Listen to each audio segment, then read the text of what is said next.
Hello everyone, and welcome to my channel. And today I'll be reading A Kazuha Listener by me. So let's get into it.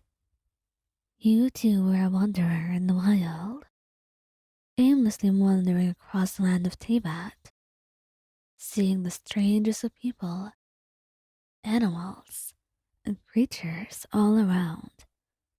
The sights that you'd never imagine, right before your eyes. But you started this quest in order to find love, to find someone who would love you and cherish you, to find someone who your heart can belong with. And until then, you never thought that you'd find true love as you did in the stories. In fantasy and fiction, there would be soulmates, and love would feel magical. But as of now, you had yet to find that love, or so you thought, until you met that wanderer that went by the name Kazuha. He was strange, quiet, and you really thought that he was kind of silly at first, like he was not that important. Somehow, he stayed in the background of your thoughts until that one situation. You were just walking around, gathering things that you were going to buy for your new camp. You were going to camp outside the city, since you were only going to stay there for a day more, and you were kind of low on mora. And those treasure hoarders proceeded to gang up on you, and you were in no way able to fight them.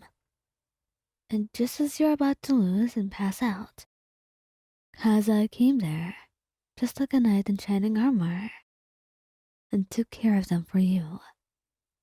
Then he looked at you, giving you a gentle smile, as he helped you up, picking up all of your things that had fell. Miss, are you alright? He asked gently, and you couldn't help but blush. He was amazing. You hadn't noticed him before. Maybe had seen him from time to time, reading poems outside with someone, but he never really thought that he was as strong as this, or that he would have the most beautiful smile that you had ever seen in your entire life. You took his hand gently as you got up, and he proceeded to help you home, to his home. Things weren't progressing that fast, of course.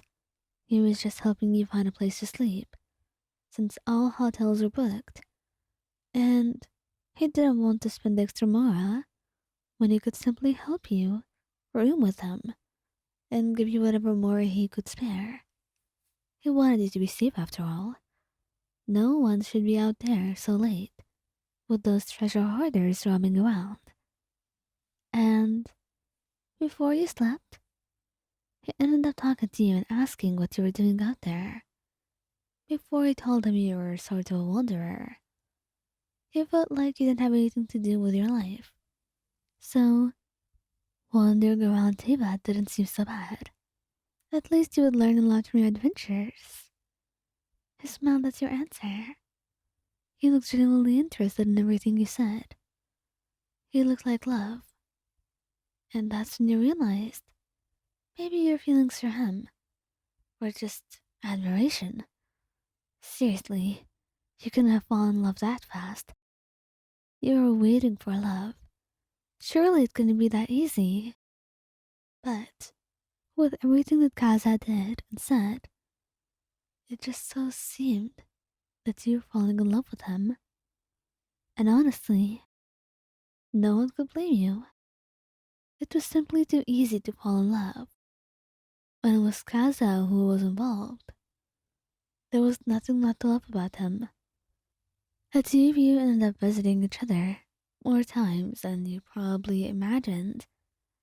And one day, he told you He'd like if you became a companion of his, if the two of you would wander together.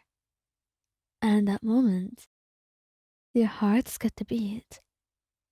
A companion. You were going to be with Kazuha. He didn't know how long, but you would take whatever you can get.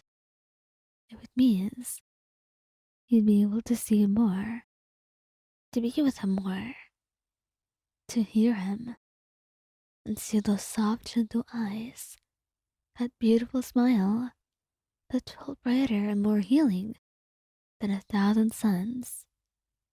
And that wasn't the only thing that happened that changed your relationship entirely.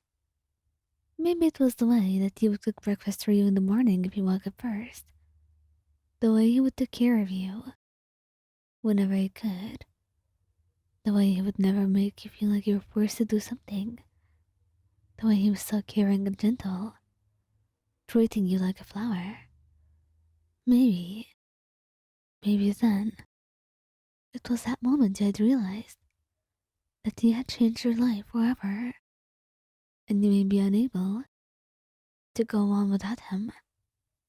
And it was the night of a full moon that you had decided to tell him that you had fallen in love so hard and so deeply, and so irreversibly too, that you felt like your heart had no reason to beat if not for him. He stared at you for a couple moments, weirded out, but that's honestly because he didn't expect to see that from you. You had never given him a sign that you loved him, beside what he thought would probably just be a normal response. He didn't realize that many people, and especially ladies, really, really like him, and what would count as a normal response to him isn't exactly a normal response that anybody else would receive. So it took him a bit longer to catch the hints. But after I told him no, the weirdness had melted away in a couple of seconds, and he smiled softly at you. Oh, Wayan, I didn't see this coming, but I think I have feelings for you too, he said gently. In that moment, your heart was floating to the skies as you wrapped your arms around him, hugging him tightly, smiling. Kaza, you made me the happiest person that I'll ever be. Do you really mean it, Kaza? That you want us to be a thing? I do. I would never lie about that, he said, arms gently wrapping around you and holding you close. The moment I asked you, Ayan, if you wanted to be my companion, that moment, I meant it in more ways than one. So, if you would like to be my companion in my love life as well, then I'll be more than happy with it. And it was needless to say that the two of you would soon share a kiss afterwards. A very soft one full of yearning, longing, and love that the two of you have long been searching for.